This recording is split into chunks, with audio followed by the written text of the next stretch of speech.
Salah satunya adalah di Indramayu di Haurgelis ada sebuah pesantren. Ini saya buka di sini nggak apa-apa, ditangkap nggak apa-apa dah.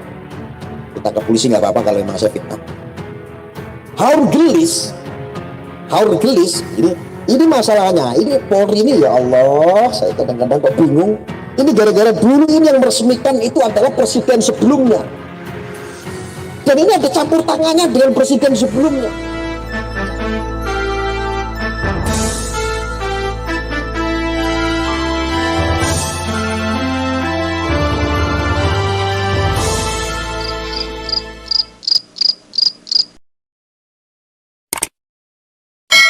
Pesantren di Haurgelis di Indramayu sayang, ini jebolan-jebolan dari alumni pesantren ini puluhan ribu. Mungkin Mas Ken Setiawan tahu ya, sebagai orang yang menyadarkan banyak dari orang-orang NII itu Mas Ken. Saya nomornya Mas Ken kalau nonton ya Mas Ken, nomor sampean hilang ya. Saya nggak ada nomor yang dulu itu, hilang, saya nggak bisa kontak. Saya nggak bisa japri-japri sampai lagi nih Mas Ken nih. Ya.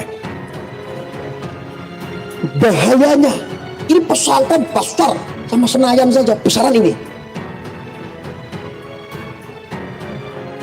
Mau percaya mau tidak?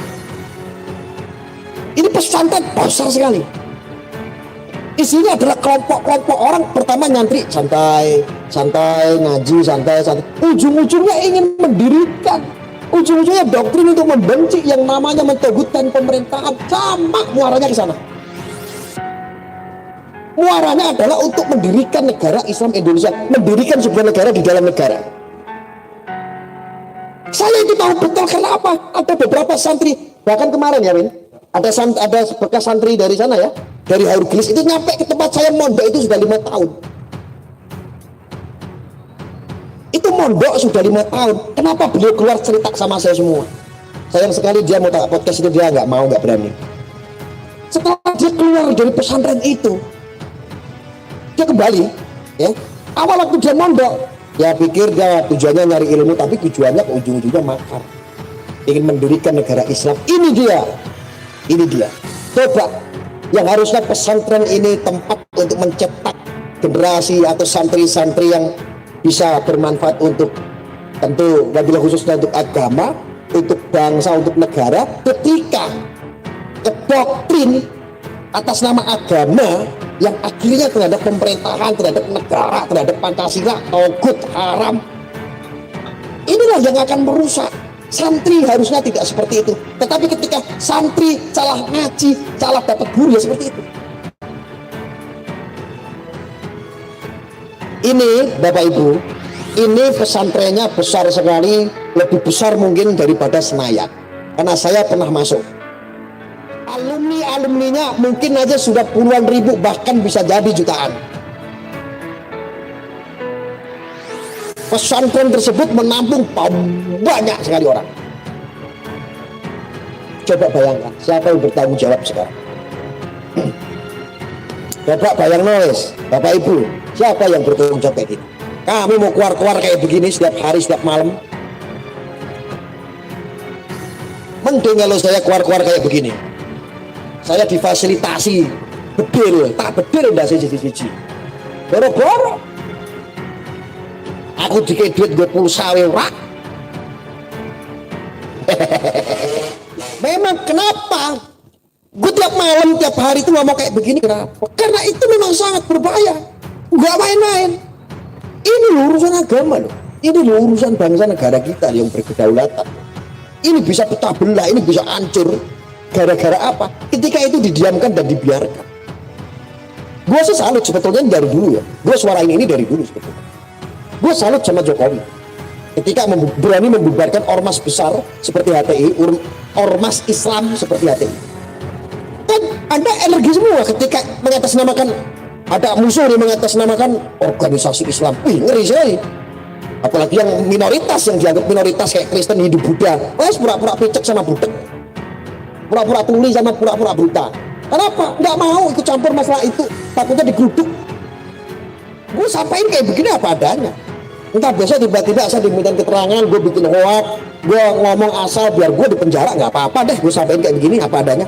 Ini sebetulnya dari dulu. Maka ketika si Jokowi, si Krempeng, si tukang kayu itu dia berani bubarin ormas-ormas agama yang jahat, yang makar. Gue seneng. Dan ini mohon maaf, belum tentu guru-guru kita, para sepuh, kiai-kiai kita yang usianya sudah 60 tahun, yang hanya di pesantren, yang hanya ngajar ngaji, hanya ngajar kitab, tahu kondisi di luar seperti apa. Apalagi beliau-beliau nggak nonton TV. Masya Allah, kadang-kadang mereka nggak paham sekali. Contoh kayak kemarin itu ada seorang kiai nabrak orang Banser, contoh itu contoh langsung digoreng sama mereka. Terus ada sindiran seorang kiai salah ucap bahwa itu ya jaga gereja ya, digoreng sama kadrun. Ini salah satu. Dan saya rasa, saya analisa, beliau sang kiai itu tidak bijak lah bicaranya. Mungkin ini dugaan saya, beliau kiai mungkin tidak update seperti apa ya, di luar ini seperti apa kejadian, gumingnya seperti apa di luar ya. Beliau mungkin ya nggak tahu kehidupan di luar seperti apa.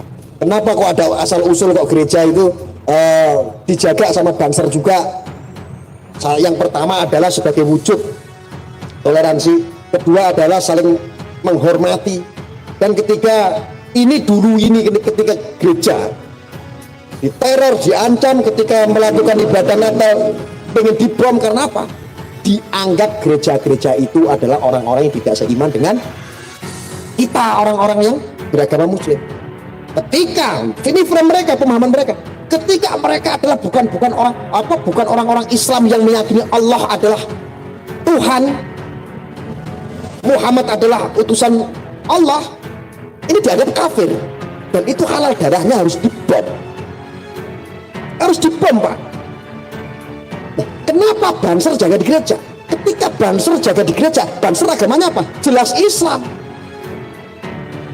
Gugur niat buruk itu. Setidaknya masih berpikir, oh iya itu ada orang Islam juga itu yang orang-orang Banser. Setidaknya seperti itu. Buktinya itu fakta, bukan ngibul, bukan ini sebuah wacana hoax atau apa. Rianto adalah pejuang Banser yang dikenang setiap tahun sekali, yang meledak karena bom.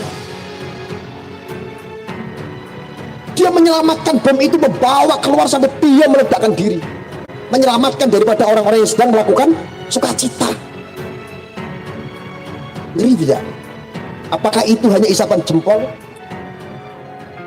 Jadi inilah kebodohannya Refli Harun, membawa seorang penipu, orang yang karakternya tukang bohong alias buntut wolu atau tukang 378, dibawa ke podcastnya yang saat ini sedang diusut juga mengenai penculikan 12 anak. Entah itu dijual atau untuk jadi teroris beneran. Tapi si Rizal Afif ini yang ngaku-ngakunya adalah seorang mantan teroris ini hanya untuk gagah-gagahan saja, atau mereka sengaja di podcastnya Refli Harun ini karena apa? Ngaku sebagai teroris supaya dia lebih paham seolah-olah. Nah aku enggak, aku dugaannya itu hanya untuk kemelinti-kemelintian aja, hanya untuk gagah-gagahan aja, supaya apa? Ya naikin rating lah. Rating kasusnya kan kalau dia tukang tipu 378 kan nggak ada harga dirinya tuh. Kalau seorang teroris kan wah dia menjadi orang terkenal, lumayan kan, bisa mendapatkan, bisa jadi bintang tamu lah, bisa jadi narasumber lah, dapat fulus men. Dan dugaan saya yakin ini yang namanya Rizal Afif ini adalah suruhannya dari Habib Bahar bin Smith atau muridnya Habib Bahar bin Smith untuk menyelamatkan Munarman. Gak ngaruh apapun itu ketika membaiat paham-paham yang tujuannya adalah memberontak terhadap negara. Ini tidak ada alasan kecuali harus proses hukum.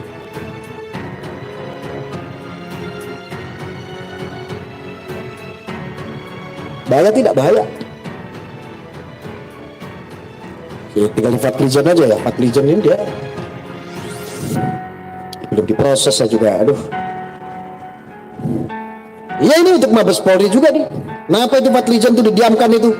Dia adalah salah satu pemberi donasi untuk ISIS. Kenapa sampai sekarang? Kenapa nggak diproses?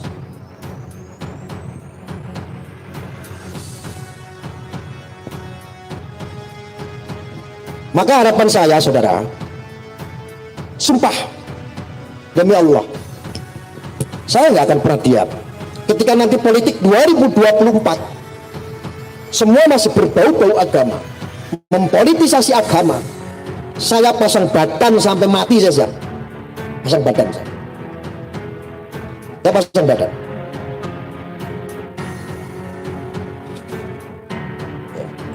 Kamu mempolitisasi agama, kamu mempolitisasi NU, kamu mempolitisasi Muhammadiyah, awas aja. Awas saja, kita nggak akan pernah diam ya. Kamu merusak. Mereka sendirilah orang-orang yang mengaku agama Islam sendirilah yang merusak habitat orang-orang yang beragama Islam. Islam ini rusak karena mereka. Kebaikan mereka itu mana yang kebaikan? Saya tanya. Apakah ada kebaikannya? Tunjukkan sama saya. Kebaikan yang mana? Nahi mungkar yang mana yang ia perangi? Gerbek warung-warung di saat bulan puasa, alasannya itu adalah godaan. Lo kenapa nggak gerbek Gusti Allah saja? Tuhanmu aja kamu gerbek sekalian. Allah kamu gerbek sana. Kenapa dia ciptakan buah kelapa itu yang baru gelantungan di pohon tuh? Ketika di bulan puasa itu bikin gerbek tuh Allah. Oh, manusia diciptakan dikasih otak loh. Nggak cuma otak saja. Kalau cuma otak, anjing pun dikasih otak, saudara. Dikasih pikiran, dikasih iman ketika dia sudah mengenal agama. Kok tipis banget imanmu? Jadi nahi mungkar yang mana? Terus kamu sok-sok teriak revolusi akhlak. Akhlak yang mana? Buktikan sama saya. Akhlak ketika pilpres, ketika ada pemilu, akhlak kamu mengkafir-kafirkan yang tidak sejalan, yang tidak sepaham. Coba jawab, ada nggak yang berani jawab seperti itu? Maka saya himbau semua untuk teman-temanku, termasuk kadron-kadron yang ada di sini. Jangan pernah saya dengar 2024 politisasi agama. Ngehek lu gara-gara lu semua agama gue rusak. Saudara-saudara gua sesama muslim terpecah belah, terkotak-kotak. Bajingan gak orang-orang seperti itu? Bajingan. Habib Bahar gak usah provokasi, Habib Rizik gak perlu provokasi. Kalau ingin membenahi bangsa ini, masuk di legislatif bisa, di eksekutif bisa, bila perlu calon presiden, ayo kita dukung. Kalau memang betul calon aja, gak usah malah akhirnya jual-jual Habib, jual-jual ulama, jual-jual kiai. Kita udah bosen. Anjing akan mencelakai sesama anjing, betul.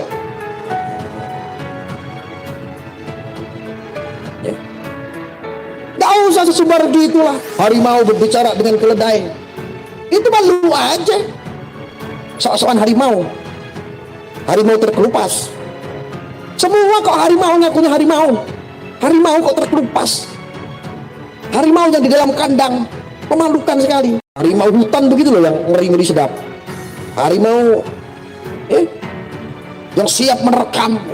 Harimau kok terkelupas kayak begitu kok.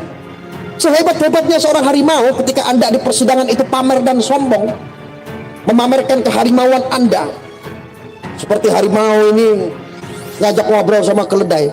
Keledai itu mendapatkan kebebasan ketimbang harimau terkelupas yang ada di kandang.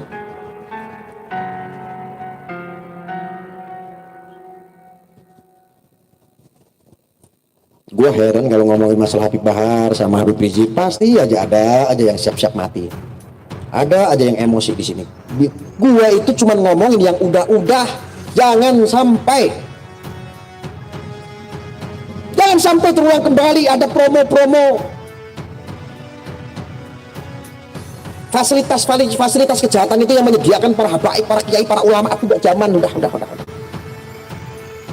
Akhirnya ujung-ujungnya mempolitisasi agama. Dan orang-orang orang seperti itu boleh dikatakan bajingan? Boleh sekali. Itu bajingan. Lawan. Jangan takut. Lawan sudah. Lawan. Jangan sombong ketika kamu bilang saya lebih baik daripada meminta maaf, lebih baik membusuk dalam penjara. Masya Allah. Itu bagi saya orang al-fakhir. Saya orang bodoh. Itu adalah karakter orang-orang yang sombong. Padahal memaafkan, meminta maaf itu adalah sebuah perilaku seorang kesatria.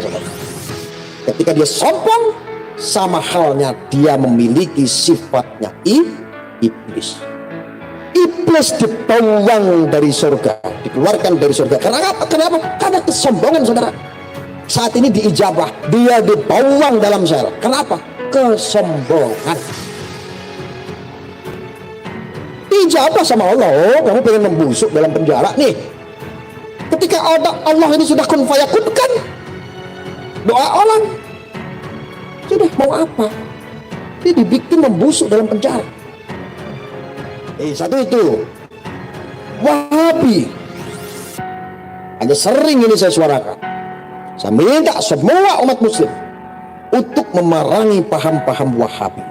Kenapa paham-paham Wahabi ini harus diperangi?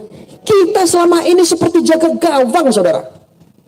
Apa pernah kita itu menyerang? Kita sebagai orang pribumi yang memiliki banyak kultur budaya, diinjak-injak terus dengan mulut kotor mereka yang membentur-benturkan lagi apa? Politisasi agama. Muaranya sama, negara Islam Indonesia. Itu kan ngaco. Lalu bahayanya itu apa itu Wahabi? Bahayanya adalah ketika apa-apa atau perlakuan baik atau amaliyah yang dilakukan tidak di zaman Rasulullah, ini semua bid'ah, haram dan lain sebagainya, murtad, orang-orang yang seperti ini. Ini kan sangat jauh sekali. Tetapi mereka adalah orang-orang munafik. Ketika dikritik, kenapa Anda itu bilang bahwa keris ini adalah bid'ah, kenapa wayang ini haram segala macam? Karena ini dianggap mereka ini adalah hanya ngada-ngada. Di zaman Rasulullah ini tidak ada seperti ini. Sesuatu yang diada-adakan itu hukumnya adalah bid'ah dan haram kata mereka. Tetapi mereka munafik. Mereka menggunakan handphone. Apakah itu di zaman Rasulullah? Ada. Itu juga diada-adakan. Mereka tidak berpikir dalam fikihnya, dia tidak mau belajar kitab-kitab yang lain. Untuk kemanfaatannya ini apa? Contoh, bolehlah dikatakan bahwa handphone itu haram ketika handphone itu untuk nonton bokep, miyabi, contohnya. Jangan main slot. Ini edukasi yang jelek, janganlah ya. Itu haram. Boleh, tapi kalau kemanfaatannya itu handphone digunakan untuk belajar, untuk mencari informasi yang positif, kenapa tidak? Kenapa tidak, sayang? Maka orang-orang Wahabi itu ingin menguasai sebuah negara yang muaranya adalah mendirikan negara Islam Indonesia. Ini satu, majulkan itu budaya-budaya yang ada di Nusantara.